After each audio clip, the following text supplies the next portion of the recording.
कुले प्रसूतिः प्रथमस्य वेधसः त्रिलोकसौन्दर्यमिवोदितं वपुः अमृग्यमैश्वर्यसुखं नवं वयः तपः फलं स्यात् किमतः परं वद। अन्वयः।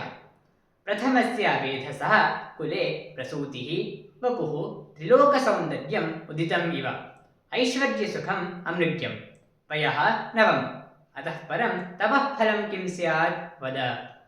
अर्थः प्रथमस्य ಆದಿಪುರುಷನಾದ ವೇದಸಃ ಚತುರ್ಮುಖ ಬ್ರಹ್ಮನ ಕುಲೆ ವಂಶದಲ್ಲಿ ಪ್ರಸೂತಿ ಜನನವು ವಪುಃ ದೇಹವು ತ್ರಿಲೋಕ ಸೌಂದರ್ಯಂ ಮೂರು ಲೋಕದ ಚೆಲುವು ಉದಿತಂ ಇವ ಒಂದೆಡೆ ಸೇರಿಸಲ್ಪಟ್ಟಂತೆ ಅಸ್ತಿ ಇದೆ.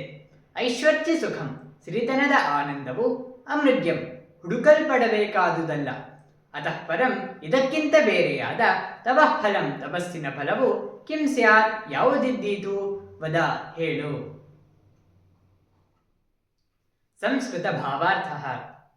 ಆದ್ಯ ಬ್ರಹ್ಮಣಃ ಕುಲೆ ತವ ಜನ್ಮಜಾತಂ ತವ ದೇಹಃ ತ್ರಯಾಣಾಮಪಿ ಲೋಕಾನಾಂ ಏಕತ್ರೀಕೃತಂ ಲಾವಣ್ಯಂ ಇವ ಅಸ್ತಿ.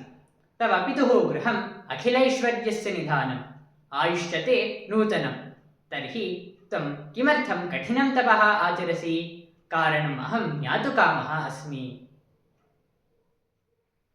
ಕನ್ನಡ ತಾತ್ಪರ್ಯ. ಪಾರ್ವತಿಗೆ ಸಹಜವಾಗಿಯೇ ಆದಿ ಬ್ರಹ್ಮನಿಂದ ಬಂದ ಶ್ರೇಷ್ಠವಾದ ಕುಲ, ಲೋಕತ್ರಯ ಸೌಂದರ್ಯದ ಸಾರ ಸಂಗ್ರಹದಂತಿರುವ ರೂಪ, ಸರ್ವಭೋಗಾಸ್ಪದವಾದ ಐಶ್ವರ್ಯ ಹಾಗೂ ಹೊಸ ಯೌವನ ಇದಿಷ್ಟು ಇದ್ದೇ ಇರುವಾಗ ಇನ್ನೇಕೆ ತಪಸ್ಸು ಎಂದು ಬ್ರಹ್ಮಚಾರಿಯು ಪಾರ್ವತಿಯನ್ನು ಪ್ರಶ್ನಿಸುತ್ತಾನೆ.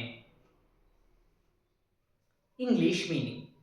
Parvati's birth had occurred in the lineage of first Brahma. She had a body of beauty containing all the three worlds. She had a treasure of all wealth in her father's house, and she had a youthful age. After having all these advantages, the Brahmachari questions Parvati why she was going through this difficult penance.